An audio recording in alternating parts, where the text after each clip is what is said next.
Praise the lord. ఈరోజు దేవుని వాగ్దానము మార్కు సువార్త 5వ అధ్యాయము 34వ వచనము. కుమారి, నీ విశ్వాసము నిన్ను స్వస్థపరచెను, సమాధాన గలదానివై పొమ్ము. ఈరోజు నీ విశ్వాసము ద్వారా దేవుడు స్వస్థపరుస్తానని, సమాధానపరుస్తానని వాగ్దానము చేస్తున్నాడు. మరి ఒక స్త్రీ విశ్వాసము ద్వారా అక్కడ ఒక అద్భుతము జరిగింది. మరి యేసయ్య వెళ్తుండగా మరి అనేక మంది జను సమూహము ఆయన మీద పడుచు ఆయనని స్వస్థపరచాలని వేడుకుంటూ మరి ఉన్న గుంపు సమూహములో మరి ఒక స్త్రీ వచ్చి, ఎలాగైనా నేను ఈరోజు స్వస్థత పొందాలి, ఇంత జను సమూహంలో నేను ఆయనను ముట్టలేను, కనీసం ఆయన వస్త్రము ముట్టినను నేను స్వస్థపడతాను అని ఒక విశ్వాసముతో ఉంది.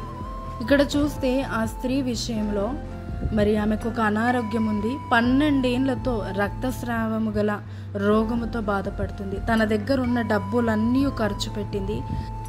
తిరగని వైద్యుడు కూడా లేడు.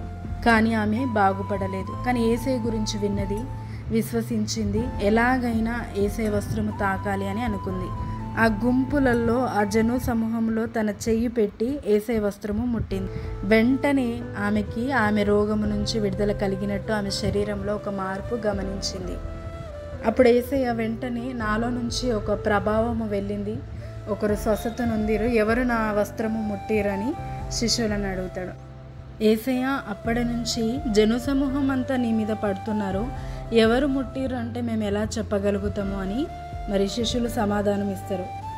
అప్పుడు తను భయపడుకుంటూ వణుకుచు మరి యేసయ్య దగ్గరికి వచ్చి, నేనే ఆ స్వస్థత పొందింది, నీ వస్త్రము ముట్టినని చెప్పినప్పుడు, యేసయ్య నువ్వు భయపడకు, నీ విశ్వాసం నిన్ను స్వస్థపరిచింది, సమాధాన గల దానివై వెళ్ళుము అని చెప్తాడు. విశ్వాసము దేనికైనా మనము జోడించవచ్చు.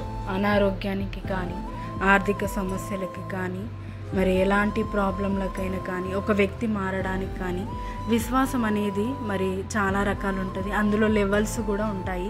మనము ఎప్పుడైతే విశ్వసిస్తామో మరి ఒక అద్భుతం అనేది జరుగుతుంది. విశ్వాసం అంటే మరి లేనిది నమ్మడమే విశ్వాసం.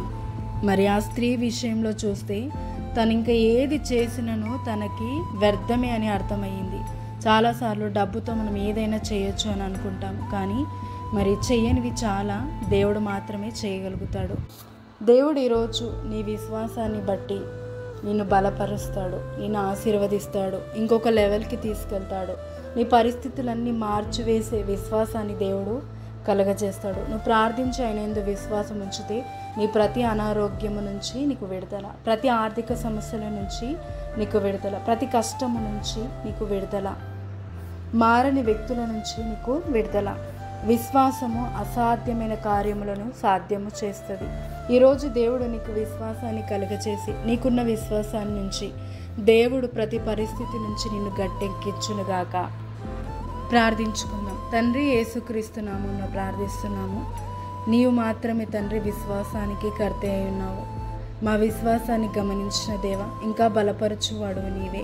మరి ప్రతి పరిస్థితి నుంచి మేము దాటి ఉండులాగా నీ కృప దయచేయి. ఆ స్త్రీ ఏ విధంగా అయితే విశ్వాసాన్ని వాడి తన ఒక బాధను నివారణ కలగచేసుకుందో, మరి ఎక్కడనూ దొరకని మరి సమాధానాన్ని, స్వస్థతని ఎలా పొందుకుందో, మరి అంతకన్నా జ్ఞానాన్ని నీ కృప ద్వారా మాకు దయచేసి ఇంకా విశ్వాసంలో ఎదిగి మేము ప్రతి పరిస్థితి నుంచి నివారణ కలిగి మరి సంతోషముగా, సమాధానంగా ఉండులాగా నీ కృప దయచేయమని ప్రార్థిస్తున్నాము. మరి ఎంతమంది అయితే బాధపడుతున్నారో ప్రభా, అనారోగ్యంతో బాధపడుతున్నారు, వారందరినీ నువ్వు స్వస్థపరచువాడివి. మరి ఆర్థిక సమస్యలతో బాధపడుతున్న వారిని విడిపించు దేవుడు నీవై ఉన్నావు తండ్రి. నువ్వు విడిపించినందుకు, స్వస్థపరిచినందుకు కృతజ్ఞతలు చెల్లిస్తూ యేసుక్రీస్తు నామమున ప్రార్థిస్తున్నాము తండ్రి. ఆమేన్. ఈ వాగ్దానము మీ అందరి జీవితంలో నెరవేర్చబడును గాక. ఆమేన్. ఎలాంటి అనారోగ్యమైన దేవుడు మరి ఈరోజు స్వస్థపరుస్తాడు. హల్లెలూయా. ఆమేన్.